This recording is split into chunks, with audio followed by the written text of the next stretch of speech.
बोलिए श्रीमन नारायण भगवान की जय। बोलिए श्री सच्चिदानंद भगवान की जय। बोलिए श्रीमद् भागवत महापुराण की जय। भक्तजनों, जिस प्रकार पिछले सत्र में हमने श्री जड़ भरत चरित्र का वर्णन जाना, आज हम श्री भरत जी के वंश का वर्णन करते हुए नरकों का वर्णन जानेंगे। भरत जी का वंश आगे बढ़ा। उनके वंश में एक गय नामक राजा हुए। भगवान विष्णु के अनन्य भक्त हुए। ये भी भगवान विष्णु की बहुत पूजा करते थे।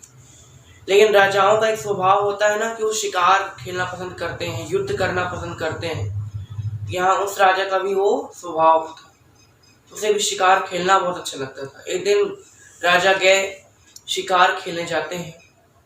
शिकार खेलते समय झाड़ियों से कुछ आवाज आती है।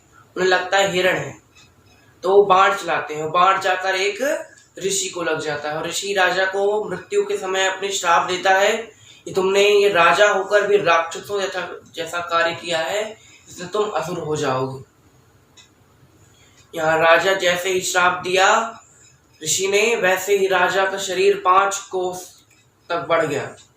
और जब वो अपने अब राज्य आते हैं तो जो अब तक राजा गय नाम से कहलाते थे, अब वो गयासुर हो गए, वे असुर योनि को प्राप्त हो गए। फिर भी भगवान विष्णु के अनन्य भक्त थे, इसलिए उनकी बुद्धि भ्रष्ट नहीं हुई।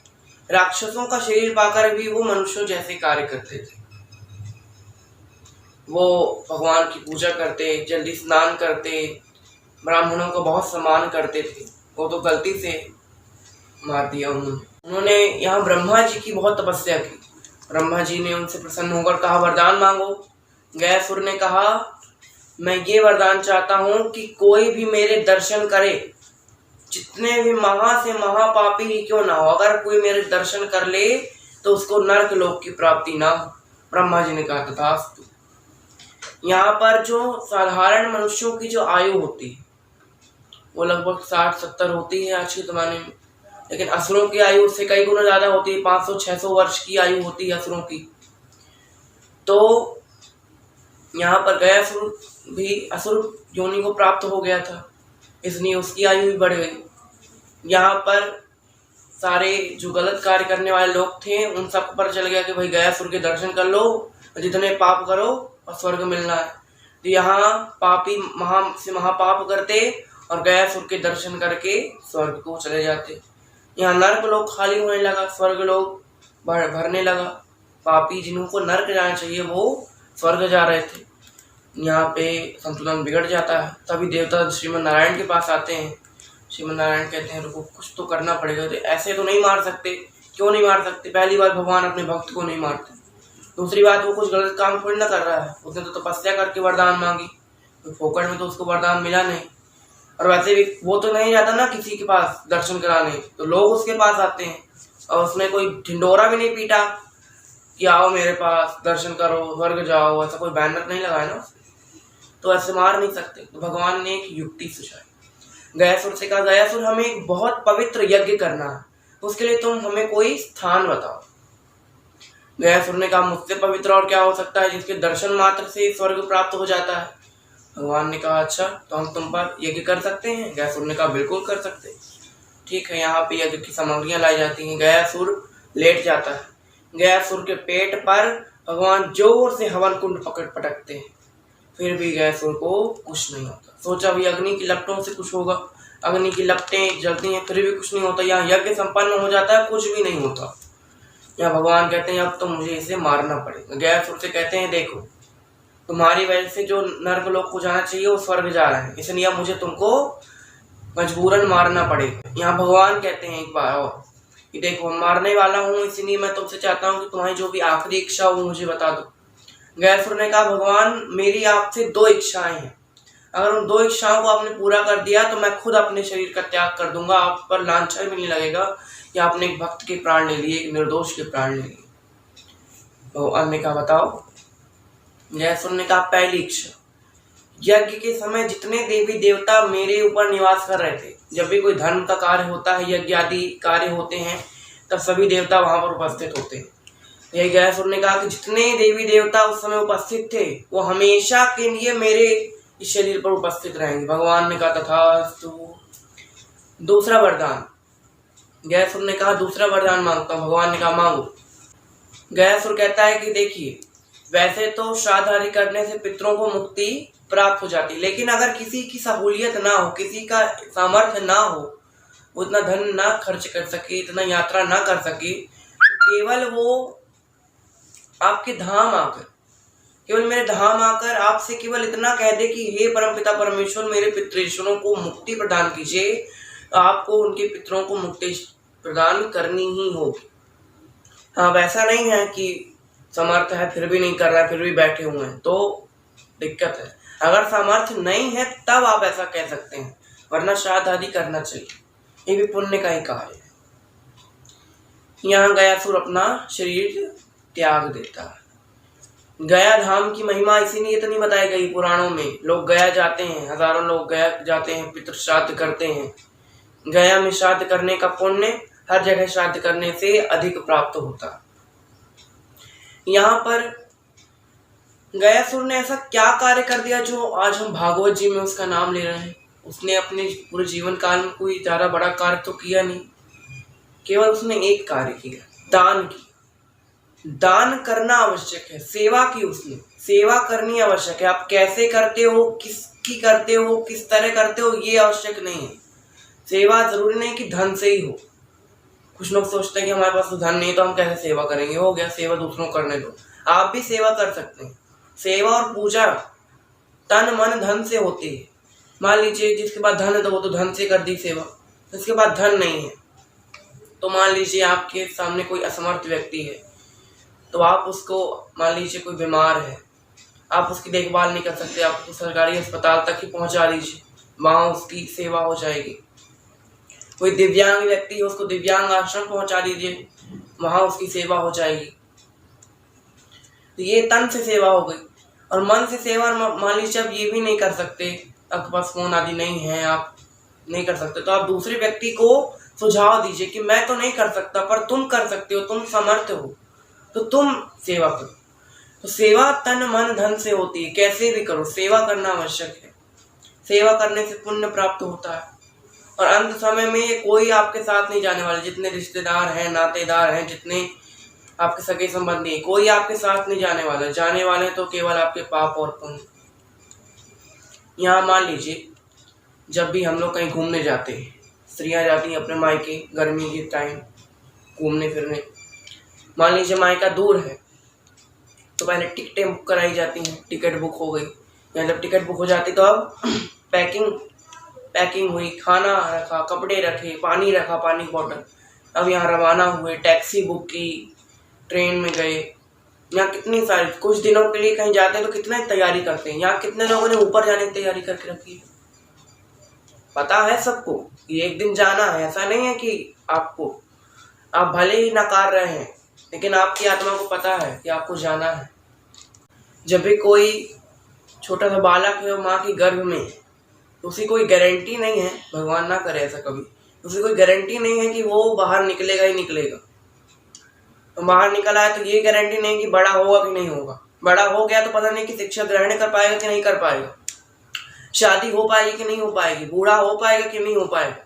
लेकिन एक चीज की गारंटी है कि मृत्यु हो जाएगी, क्योंकि जन्म लिया है तो मृत्यु कन्फर्म है। तो यहाँ जब आप ऊपर जाएंगे ना तो और कोई साथ नहीं जाने वाला, केवल आपके पुण्य और पाप जाएंगे। जिसके पास पुण्य की टिकट है वो स्वर्ग जाएगा, जिसके पास पाप की टिकट है उसको नर्क भेज देंगे। ये जितने रिश्तेदार हैं, जितने नातेदार हैं, कोई आपके साथ नहीं जाने वाला। जो आपसे सबसे ज्यादा प्रेम करने वाले हैं वो भी आपके साथ नहीं जाएंगे। उनके अंत समय में आप उनके साथ नहीं जाएंगे, आपके अंत समय में वो आपके साथ नहीं जाएंगे।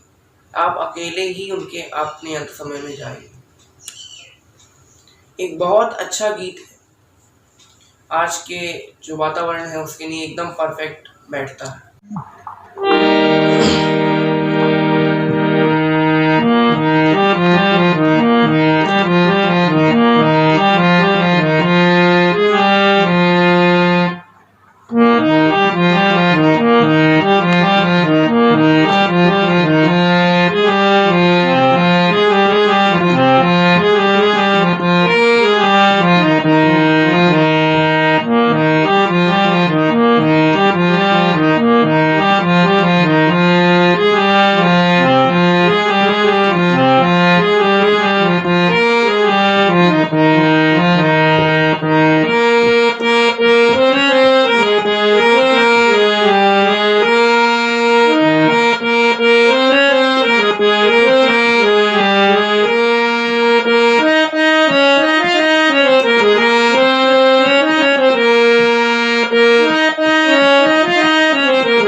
बातें हैं बातों का क्या, कसमें वादे प्यार वफा सब बातें हैं बातों का क्या।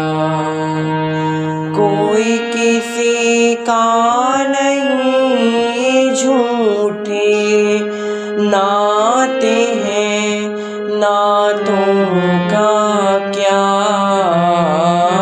कसमें वादे प्यार वफा सब बातें हैं बातों का क्या, कसमें वादे प्यार वफा सब बातें हैं बातों का क्या। सुख में साथ रहेंगे तेरे, दुख में सब मुँह मोड़ेंगे। सुख में साथ रहेंगे तेरे, दुख में सब मुँह मोड़ेंगे। दुनिया वाले तेरे होकर तेरा ही दिल तोड़ेंगे। दुनिया वाले तेरे होकर तेरा ही दिल तोड़ेंगे।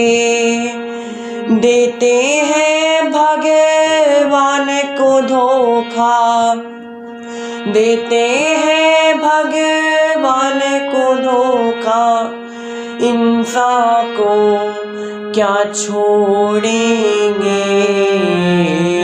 कसमें वादे प्यार वफा सब बातें हैं बातों का क्या, कसमें वादे प्यार वफा सब बातें हैं बातों का क्या।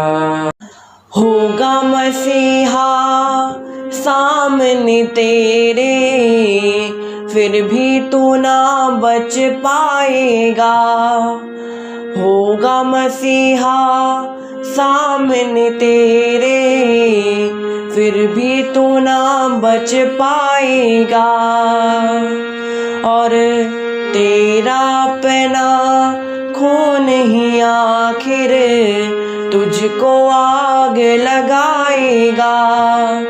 तेरा अपना खून ही आखिर तुझको आग लगाएगा। आसमान में उड़ने वाले, आसमान में उड़ने वाले मिट्टी में मिल जाएगा। कसमें वादे प्यार वफा सब बातें हैं बातों का क्या, कसमें वादे प्यार वफा सब बातें हैं बातों का क्या। कोई किसी का नहीं झूठे नाते हैं नातों का क्या, कसमें वादे प्यार वफा सब बातें हैं बातों का क्या, कसमें वादे प्यार वफा सब बातें हैं बातों का क्या। बातें हैं बातों का क्या, बातें हैं बातों का क्या। यहाँ हो गई गयासुर की कथा समाप्त। अब नरकों का वर्णन। यहाँ राजा परीक्षित सुखदेव मुनि महाराज जी से पूछते हैं कि महाराज, ये जो स्वर्ग और नरक की बातें लोग करते हैं, क्या ये सच है? क्या स्वर्ग असली में होता है नरक असली में होता है? यहाँ सुखदेव मुनि महाराज जी कहते हैं हाँ होता है, बिल्कुल होता है। हमारे पुराणों में लिखा है, वेदों में लिखा है, मतलब सत्य है। स्वर्ग होता है, नरक होता है। यहाँ राजा परीक्षित कहते हैं कि बताइए नरक में क्या होता है, स्वर्ग में क्या होता है, नरक कैसा होता है, स्वर्ग कैसा होता है, नरक में आदमी को क्या करना पड़ता है, स्वर्ग में क्या करना पड़ता है। यहाँ सुखदेव मुनि महाराज जी कहते हैं स्वर्ग एक ही है और नरक 108 है। स्वर्ग में आपको आपकी इच्छाएं पूरी होंगी, जो पुण्य आत्मा होती है उसको स्वर्ग भेज देते हैं। आपके जो पाप और पुण्य है वो एक टाइम के ऊपर बंधे हुए हैं। इतने टाइम आपने पुण्य किए, इतने महीने इतने साल आपने पुण्य किए, इतने महीने इतने साल आपने पाप किए। जितने समय के लिए आपने पुण्य किए हैं उतने समय के लिए आपको स्वर्ग भेज दिया जाएगा, जितने समय के लिए आपने पाप किए हैं उतने समय के लिए आपको नरक भेज दिया जाएगा। यहाँ राजा परीक्षित कहते हैं महाराज नरक कैसे जाते हैं लोग, क्या करना पड़ता है, मतलब नरक क्यों जाते हैं। यहाँ सुखदेव मुनि महाराज जी कहते हैं जो कोई पाप करता है उसे नरक जाना ही पड़ता है। नरक 108 प्रकार के बताए गए, यहाँ सबका वर्णन करना मुश्किल है। मैं केवल एक नरक का वर्णन करने वाला। मान लीजिए कोई व्यक्ति है, उसकी मृत्यु होने वाली है। अगर वो कोई पुण्य आत्मा है तो उसको आसपास अपने मृत्यु के समय भगवान के दर्शन होंगे। और अगर कोई पाप आत्मा है तो उसको अपने आसपास यमदूत, यमराज, भूत, पिशाच इन सब के दर्शन होंगे। यमदूत उसको, उसकी आत्मा को उसके शरीर से खींच कर निकाल ले जाएंगे। वो चिल्लाता रहेगा लेकिन उसकी आवाज किसी को सुनाई नहीं देगी। क्यों? मान लीजिए कोई किडनैपर है, बच्चों को किडनैप करने जाते हैं, सबसे पहले मुंह बांधते हैं, सबसे पहले टेप चिपकाते हैं या मुंह में हाथ रख लेते हैं, चिल्लाए नहीं। यमदूत भी यही करते हैं, पहले मुंह में कंट्रोल करते हैं कि उसकी आवाज किसी को सुनाई ना दे। यहाँ यमदूत उस पापात्मा को लेकर जाते हैं वैतरणी नदी के पास। वैतरणी नदी कोई नदी नहीं है, उस नदी में पानी की जगह खून बहता रहता है। मांस, पीप, मच्छा और जितने भी हमारे शरीर से अपशिष्ट निकलते हैं, नाखून, हड्डी, मल मूत्र, वो सब उस नदी में। और इतना ही नहीं, वो नदी खौलती रहती है। मान लीजिए आप पकौड़े तल रहे हैं ना, तो पकौड़े तलते समय तेल को 10 मिनट गर्म कीजिए तो वो खौलने लगता है। उससे 100 गुना ज्यादा खौलती है वो नदी। उसमें उस मनुष्य को, उस पापात्मा को डाल दिया जाता है, बिल्कुल खींच के। वो चिल्लाता रहता है फिर भी उसको उसमें डाल देते हैं। और एक और बात, उस नदी में बड़े बड़े जलचर रहते हैं जो मनुष्य पापात्मा को खाने के लिए बोलते रहते हैं, आओ इसको जल्दी फेंको हमारे पास, हमें भूख लगी है। और वो नोच नोच कर उसको खा जाते हैं, फिर भी उस आत्मा का अंत नहीं होता। क्यों? नैनम छिंदन्ति शस्त्राणि नैनम। आत्मा को आप पीड़ा पहुंचा सकते हो लेकिन अग्नि ना उसको जला सकती है, ना पानी उसको बहा सकता है, ना वायु उसको उड़ा सकती है। आत्मा का अंत नहीं होगा, भले उसको आप जितनी वेदना दो। यहाँ वैतरणी नदी नाम का ये नरक है। और भी कई नरक बताए गए हैं जिसमें आपको तांबे के भूमि रहती है, सूर्य 8 याम तपता रहता है, उसमें आपको चलाया जाएगा। लोहे का खंभा है जो दिन भर जलता रहता है, उसमें आपको लपेट दिया जाएगा। इस तरह के बड़े बड़े भयंकर नरक हैं। ये सब सुन के राजा परीक्षित डर जाते हैं। राजा परीक्षित कहते हैं सुखदेव मुनि महाराज जी से, महाराज ऐसा कोई उपाय नहीं है क्या कि आदमी पाप भी करे और नरक भी ना जाए? सुखदेव मुनि महाराज जी ने कहा नहीं, ऐसा कोई उपाय नहीं। अगर पाप किए हैं तो नरक जाना पड़ेगा, भले ही थोड़े समय के लिए आपने पाप किए हैं। अगर आपने प्रायश्चित कर लिया उस पाप को और फिर आप नहीं करते तो सजा कम हो सकती, लेकिन जाना पड़ेगा। सुखदेव मुनि महाराज जी से ये सब सुनकर राजा परीक्षित कहते हैं नहीं, कुछ तो होगा। तो सुखदेव मुनि महाराज जी कहते हैं आप पापियों का भी भला चाहते राजन, आप धन्य। यहाँ राजा परीक्षित से सुखदेव मुनि महाराज जी कहते हैं एक उपाय है कि आदमी पाप भी करे और नरक भी ना जाए। लेकिन वो उपाय सुनने में जितना इजी लगता है वो उतना इजी है नहीं। अंत समय में अगर मुख से राम नाम निकल गया तो वो राम नाम में भगवान का कोई भी नाम, तो वो नरक नहीं जाएगा। यहाँ पर सुनने में तो बहुत इजी लगता है, यहाँ से ज्यादा लोग यही सोच रहे होंगे कि हमारा तो काम हो गया, लेकिन ऐसा नहीं। अंत समय में जब आता है तो बहुत पीड़ा होती। जन्म जन्म मुनि जतन कराई, अंत राम मुख आवत नाहि। बड़े बड़े ऋषि मुनि बड़े बड़े तपस्या करते हैं, लेकिन अंत समय में उनके मुख से भी राम नाम नहीं निकलता। यहाँ रावण, उसने पूरे जीवन भर अपने पाप किया, लेकिन अंत समय में जय श्री राम बोलकर मरा, उसको स्वर्ग प्राप्त हो गया। स्वर्ग क्या, भगवान के धाम चला गया। तो अंत समय में जो राम नाम ले ले वो नर्क नहीं जाता है।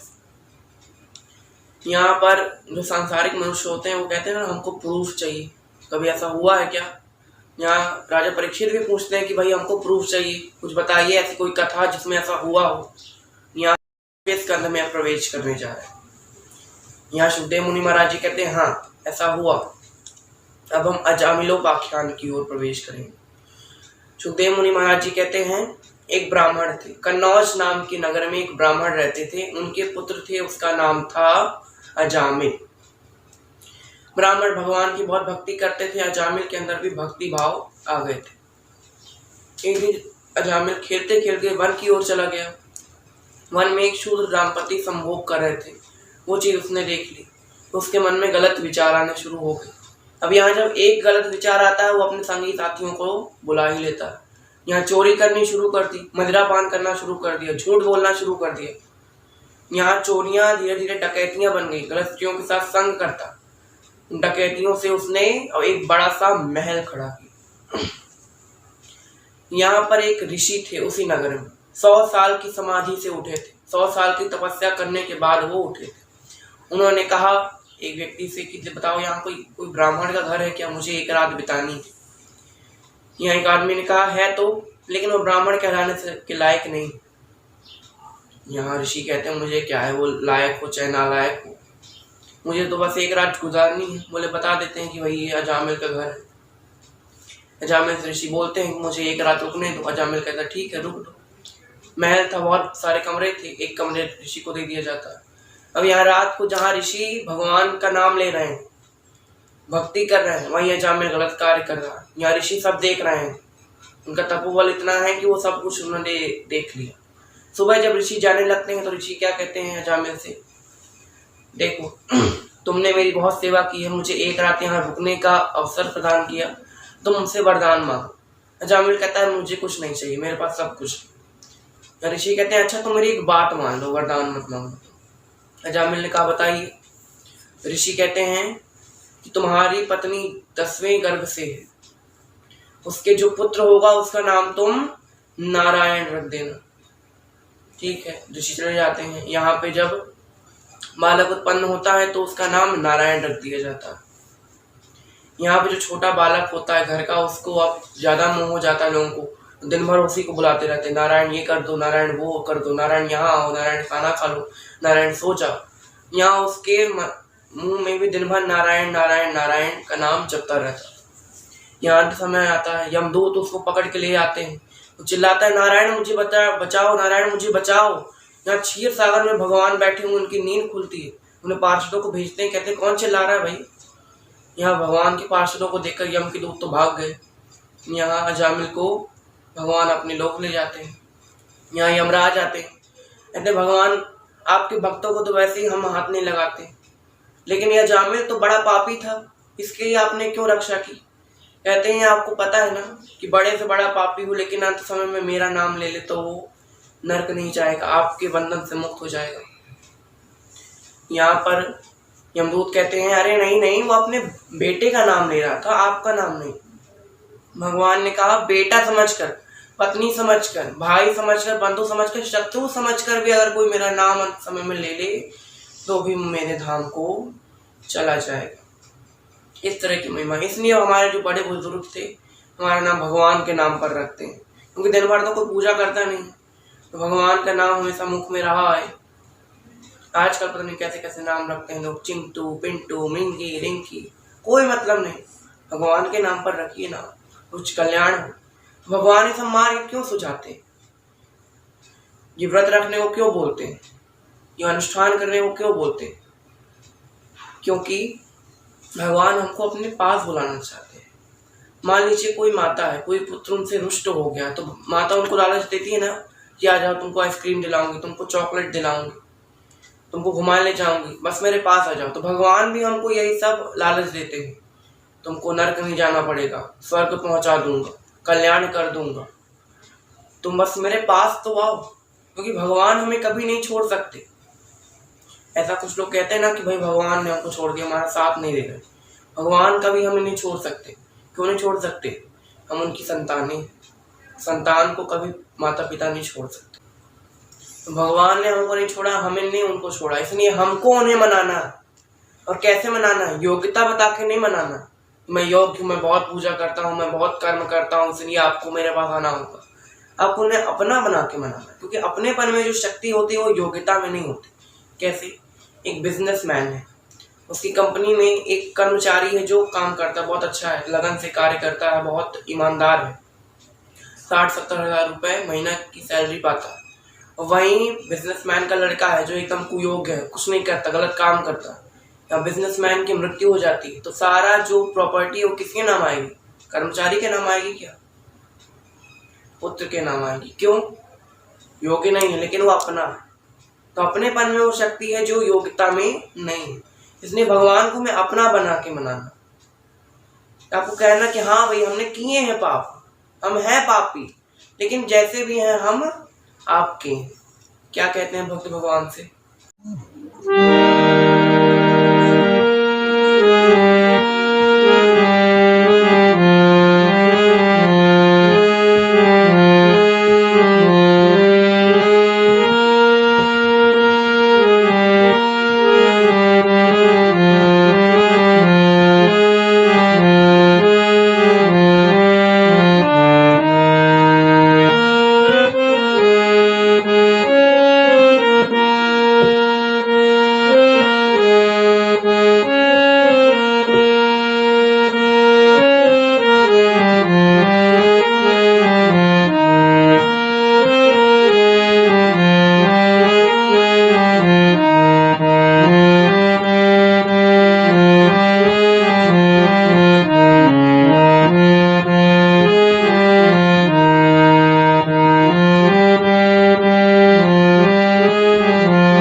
हम तुम्हारे हैं, हम तुम्हारे ही रहेंगे, ओ मेरे प्रियतम। तुम हमारे थे प्रभु जी, तुम हमारे हो, तुम हमारे ही रहोगे, ओ मेरे प्रियतम। तुम्हें छोड़ कर नंद के दुलारे, दूजो न मीत हमारो। तुम्हें छोड़ कर नंद के दुलारे, दूजो न मीत हमारो। किसके द्वारे जाऊं पुकारूं, कोई न हमरो सहारो। किसके द्वारे जाऊं पुकारूं, कोई न हमरो सहारो। अब तो आके बाँह पकड़ लो, ओ मेरे प्रियतम। अब तो आके बाँह पकड़ लो,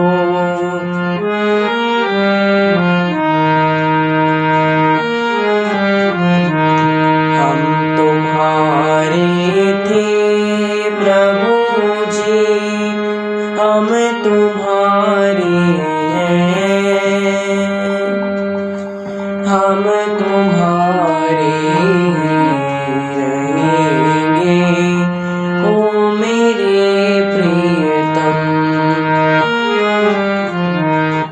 तेरे कारण सब जग छोड़ा, तुझ संग नाता जोड़ा।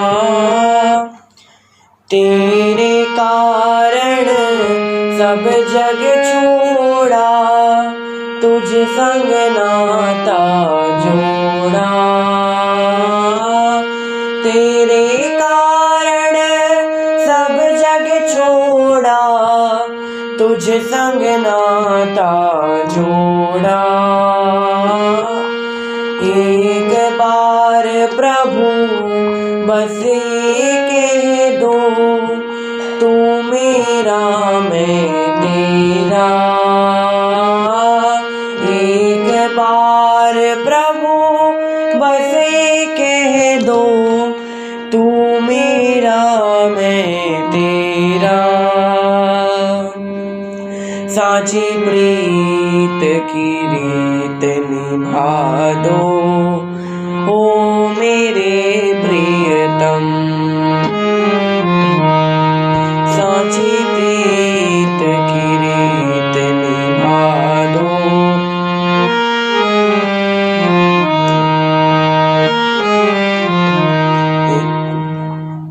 हम तुम्हारे थे प्रभु जी, हम तुम्हारे हैं। हम तुम्हारे ही रहेंगे, ओ मेरे प्रियतम। दास की विनती एक सुन लीजो, ओ ब्रजराज दुलारे। दास की विनती एक सुन लीजो, ओ ब्रजराज दुलारे। आखिरी आस यही जीवन की, पूरन करना प्यारे। आखिरी आस यही जीवन की, पूरन करना प्यारे। अब तो आके हृदय से लगा लो, ओ मेरे प्रियतम।